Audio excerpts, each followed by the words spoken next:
Justice Smith here, the Director of Recruiting and Managing Editor here at Touchdown Alabama, here with Matthew Mason, one of our contributing reporters here at Touchdown Alabama. Thank you guys so much for joining me today on our YouTube channel. Be sure to hit that like button, hit the subscribe button as well. Subscribe to the notification bell to be notified when we drop content on our YouTube channel. The Crimson Tide got back into the winning column on today, defeating Eastern Illinois 56-0 in dominant fashion. Once again, dominating box score, but this time they were able to pick up a win against the Panthers. Put an emphasis on running the football, actually run for 8 touchdowns as a team, which is kind of crazy when you take a look at that stat sheet. Their defense led their attack in terms of them limiting the Panthers to 34 total yards, which is another astonishing part about the box score. Looking at initial takeaways, Matthew, what are some of the things that initially came to your mind watching Alabama defeat the Panthers today?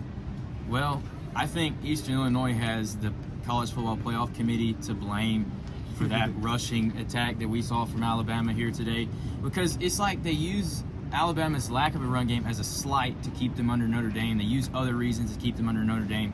So today, it's like, even you saw it with the social media team, the Alabama Twitter account. Yeah. Every time they score, they will always highlight or always have in bold letters or capital letters another rushing touchdown. So it's kind of like they took what the playoff committee said and just said, all right, well, this is what we're going to do, and you're going to get a load of this. And that's exactly what happened. I mean, you did not see a touchdown through the air today, and I can't act like that was not by a design. That feels like it definitely was. Yeah, for sure. Like I said, they definitely put that emphasis on running the football. A little bit of a shaky game for Simpson. I think it had a lot to do with the fact that they did put the emphasis on running the football. I just thought he didn't get into a rhythm from a passing perspective. But what you said to me in the booth is kind of interesting, and I'm gonna get your thoughts about how Ty played. But you said that you think that's not a good thing that he basically left the field throwing an interception. Just what are your thoughts on how Ty played today?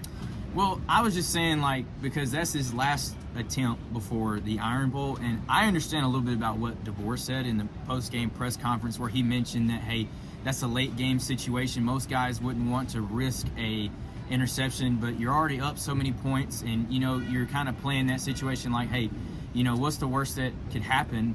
I mean, it's very rare that ball would be returned for a pick six. What you're trying to do is just throw it up and hope one of your guys can come down with it, because in a game against somebody like an Auburn, you might need a play like that. And especially when you don't have a reliable field goal unit, which I'm sure we're about to talk about in a little bit, those plays, you got to get as many reps as you can in those plays or in those situations. So, yeah, I don't necessarily think that – I thought Marshall Pritchett was wide open and possibly could have trucked somebody. But then again, you don't know if he would have been able to score there, but just heaving it to the end zone, DeBoer doesn't seem to think it's that big of a deal. It's probably not, but still hate that his final throw was a pick. Yeah, and Ty did throw 2 interceptions. Like you said, his final throw came right before the first half, basically heaving a Hail Mary type of throw into the end zone, and it gets picked off. But like you said, DeBoer said he appreciated that Ty took that chance.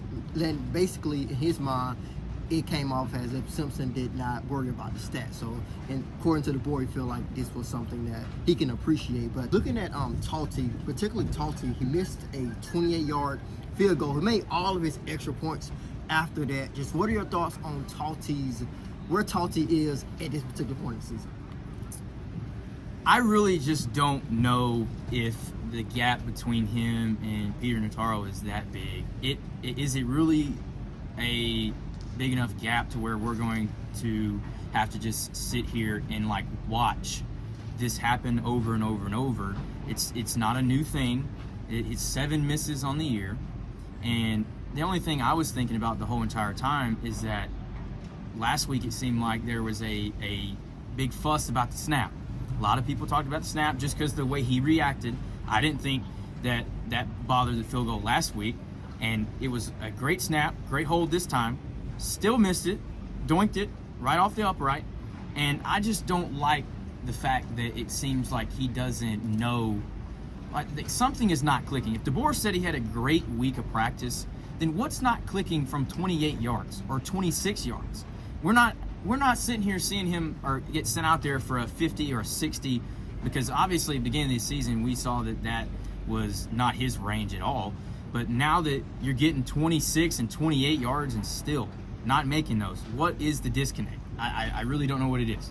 Yeah, for sure. And it basically is what we have been saying for the last few weeks. Now, Alabama definitely has a kicking problem from an inconsistent standpoint. And right now, I know Grow Up has said it doesn't impact the way that he calls plays, but it has to now go into Alabama's game plan for the rest of the season. They're going to have to basically factor that in when they are making decisions, specifically going into a heated environment next week against the Auburn Tigers. I think this week was a week where a lot of young guys could have gotten an opportunity to possibly earn some more snaps, whether it's in the SEC championship or a playoff or wherever Alabama season takes them in the future. One guy that you said really stood out, and I'll let you talk about what you saw from him if you want to, but Marshall Pritchett, I think he took a step forward today, probably be a guy that Alabama plays with possibly Josh Cuevis status in the air for next week.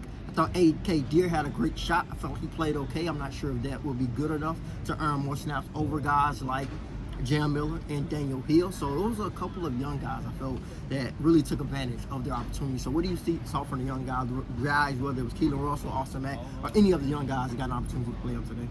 Well, if Josh Cuevis is not good to go for the Iron Bowl, those young tight ends are going to be crucial, because we already saw the Oklahoma defense, how it almost forced so many throws to tight ends, especially Josh Cuevis having his busiest day against Oklahoma. And if he's out, we know that the tight end position is going to be so important when you're playing a tough defense like Auburn, because they do not want to let Jeremy Bernard, Ryan Williams, Isaiah Horton, or even Lysier Brooks just get wide open deep down the field. They're trying to take that away. And you're going to have a lot of times where there's a tight end that's going to have to step up, make tough grabs, and then get the rack, get the yards after the catch, man. Because in this league especially, you got to be able to put your shoulder down, and you got to be able to, I don't think a tight end is necessarily going to make too many moves other than maybe trucking somebody, maybe hurling somebody. But the whole point of what I'm saying is that the Iron Bowl tight ends are going to be crucial for the Alabama offense, especially if Cuevis is not there. So Marshall Pritchett, Caleb Edwards, you might even see a little bit of, Jay Lindsey sprinkled in, just whoever can step up.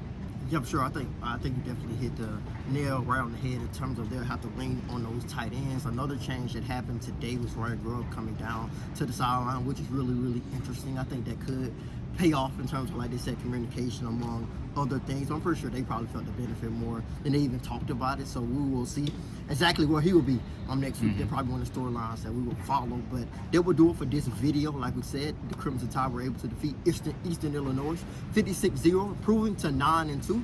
You have the Iron Bowl coming up, an Iron Bowl with a lot of implications on the line. But not only Alabama, Auburn has an opportunity to spoil Alabama's season and also have an opportunity to become bowl eligible in that matchup. So we will be there in Auburn to cover that matchup. We'll come back to our YouTube channel to give you guys our initial takeaways after the matchup. As always, thank you guys so much for joining us today. Be sure to hit that like button, hit the subscribe button as well. Subscribe to the notification bell. Be notified when we drop content on our YouTube channel.